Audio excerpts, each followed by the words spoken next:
was poor.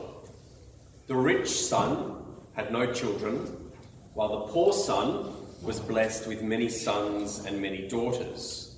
And in time the father fell ill. He was sure he would not live through the week, so on Saturday he called his two sons to his side and gave each of them half of the land for their inheritance. And then he died. And before sundown, the sons buried their father in respect, as custom requires. But that night, the rich son could not sleep. He said to himself, "What my father did was not just.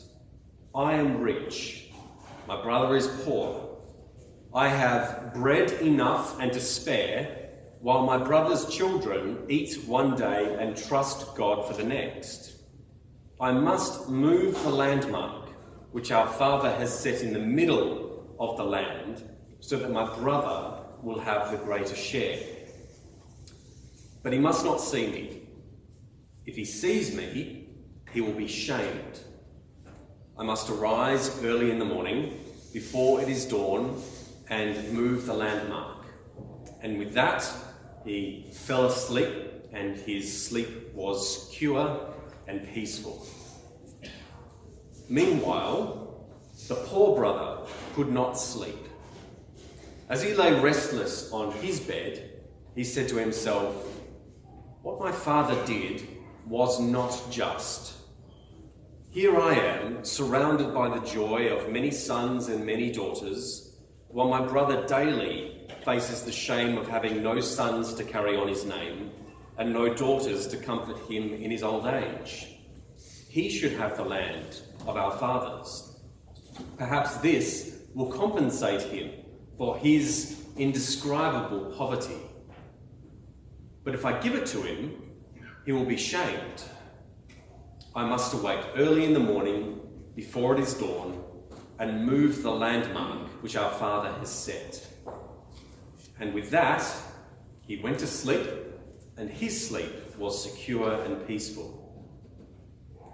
So on the first day of the week, very early in the morning, a long time before it was day, the two brothers met at the ancient landmarker, and they fell with tears into each other's arms.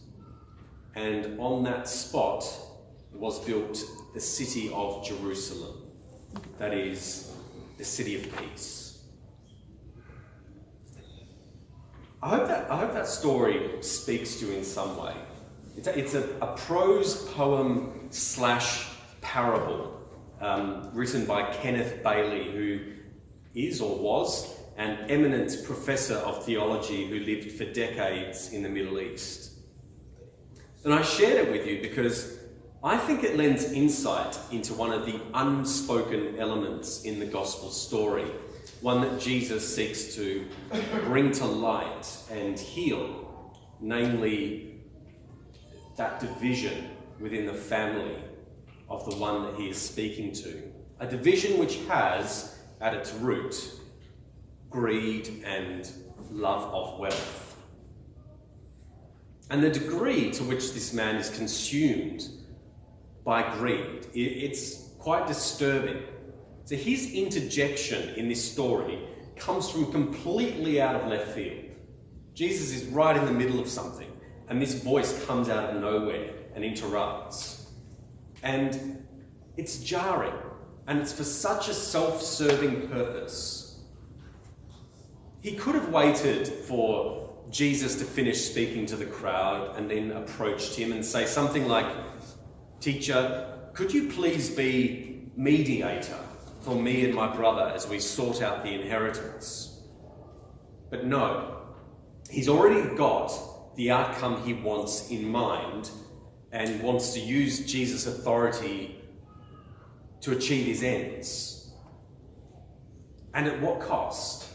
At what cost? A family fallout over land and wealth. So this is truly a parable for any era. How many families have disputes and arguments and bad blood arise over inheritance? How many? Not a lot? Did I hear someone? So Jesus speaks into this situation with his parable. And there's a few things in the parable to take special note of. The first is, from the outset, the story, the parable, frames the rich man's wealth in terms of gift. The land produces abundantly. The land. In other words, on top of his existing abundance of wealth, which he very well may have worked hard for, he gets a random, undeserved windfall. Sheer blessing. So the story seems to ask, what do you do with not just what you have earned, but what do you do with what you have not earned? What do you do with what you have not earned? And the rich man in question goes for the self-serving option. And the way he speaks to himself makes that very, very clear. What should I do? I will do this. I will say to my soul, soul, you have ample goods, and so on. I, me, my. What does it say when the one he chooses to address, maybe the only subject he can address in his years of plenty, is his own soul, speaking to himself? Nowhere does he give thanks to God, the creator of the land and the author of life. No thought for family, friends, or anyone else to share the good years with, but just his very own self. So it's quite sad, really. And God's voice declares the foolishness of the situation and raises the question of who will benefit from the things that rich man set aside. And the way that God speaks makes it clear that, as it is for any of us, the man's soul, the very life, it was like a loan. His very existence was by the grace of God. But he thought his soul, his wealth, it was all his own. I'd really love to know the response of the man who prompted the parable in the first place. What did he do? Would he have just gone off to find another rabbi to mediate, who would just agree to his demands? Or did he go away and reflect on the cost of what he was asking and the true poverty that he was in? We aren't told. But in a way, that gives us some spaciousness for each of us to find an answer that arises out of our own depths. And in all fairness, this parable, which Jesus told, will hit each one of us differently. It will. For someone who has wealth, however modest, the parable can trigger a defensive reaction and train of thought. So for me, the thought came to mind, I hope Jesus doesn't mind superannuation. Fair thought. And for many generations, your parents' generations, maybe your generation, frugality was and is necessary, appropriate, and very wise. You save a bit here and there, you stuff some cash in the mattress, you tin, pickle, dry, and otherwise preserve food. Take a page out of Joseph's book, advisor to Pharaoh in the book called Genesis. He saved in those 7 years of plenty to offset the 7 years of famine. Good fiscal responsibility. Of course, for other people, many other people, they may have never had 2 cents to rub together in the first place. So the greed of the rich man may speak of an unfairness that is seen across various spheres of life. I guess the thing is, money is never just about money. It can be about power and privilege, generosity and sacrifice, to name a few things. It can be used for good, it can be used for ill. And I do know plenty of people with wealth who use it for good. An interesting question is, what does it mean when Jesus says, be rich toward God?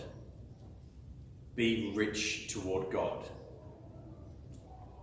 It doesn't mean tip your parish priest well. It doesn't mean that. But what do you think it means? Be rich towards God. In what areas of your life, when you hear that phrase, do you think straight away, in that area, I am demonstrating richness towards God? I'll tell you what I think it means when I consider this church right here. I think we demonstrated a richness toward God when the parish council calculated exactly how much we had benefited from the JobKeeper program during the pandemic and donated every cent of that to the diocese for the benefit of other parishes doing it tough. We didn't earn that money. We could have kept it, but we chose to give it away. And I think that was entirely right and good. And it was a show of richness toward God, I think. And in regards to becoming richer towards God, because this is a journey that we are on, I believe, as I've said quite a few times this year, I believe that our parish may be called by God to respond across the different spheres of community, local and international, to domestic and family violence.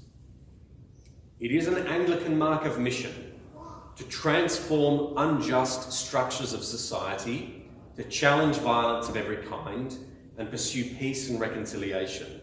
That is the fourth mark of mission in the Anglican Church. So I do want to see our parish financial commitments shaped more by that mission. And that is a key part of why the Op Shop development project is something I will continue to drive hard and you'll be sick of hearing about by the end of this year. But that is going to be a part of a holistic measure of us being rich towards God. The rich man in that parable that Jesus told neither returned to God nor thought of his neighbour. Did neither of those things. But by God's grace, I pray we will be different. And in doing so, we will demonstrate our love for God, our richness toward God, and be partners in the Lord's mission. The Lord be with you.